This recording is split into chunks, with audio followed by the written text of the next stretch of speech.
This channel does not promote any violent, harmful, or illegal activities. All content provided by this channel is meant for an educational purpose only. Top quality और consistent performance के लिए सिर्फ silver pump नाम याद रखना।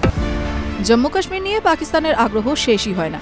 রাষ্ট্রপুঞ্জের মঞ্চে ফের একবার পাকিস্তানকে চাঁচা ছোলা জবাব দিল ভারত। জম্মু কাশ্মীরে মানবাধিকার লঙ্ঘন হচ্ছে বলেই অভিযোগ এনেছিল পাকিস্তান। সেই অভিযোগকে সম্পূর্ণ ভিত্তিহীন ও মিথ্যে বলেই উড়িয়ে দিল ভারত। কার্যত পাকিস্তানকে ঠুকে ভারতের প্রতিনিধি পড়শি দেশকে ব্যর্থ দেশ বলে আখ্যা দেন, যারা আন্তর্জাতিক সাহায্য অনুদানে টিকে রয়েছে। রাষ্ট্রপুঞ্জের মানবাধিকার কাউন্সিলের বৈঠক চলছে জেনেভায়। সেখানে পাকিস্তানের এমন ভিত্তিহীন দাবির পাল্টা জবাবে ভারতের প্রতিনিধি বলেন যে পাকিস্তানের নিজের বিরুদ্ধে মানবাধিকার লঙ্ঘনের ভুরি ভুরি অভিযোগ রয়েছে। অন্য কাউকে জ্ঞান দেওয়ার অবস্থায় নেই তারা। এটা হিপোক্রেসি ছাড়া আর কিছুই নয়।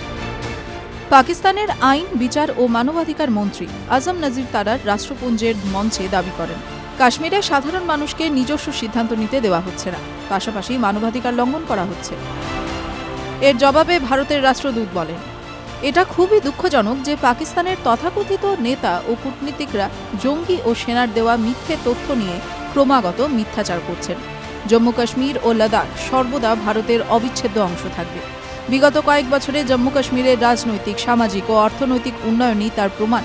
পাকিস্তানের মদতে সন্ত্রাসে যে এলাকা এতদিন ভীত সন্ত্রস্ত ছিল, সেখানে এই উন্নয়ন সরকারের কাজের প্রচেষ্টাকেই প্রমাণ করে। ভারতের ওপরে এভাবে অবসেসড না হয়ে পাকিস্তানের নিজের দেশের মানুষদের ন্যায় বিচার করা উচিত বলেও খোঁচা দেন ভারতের রাষ্ট্রদূত। TV9 Bangla digital.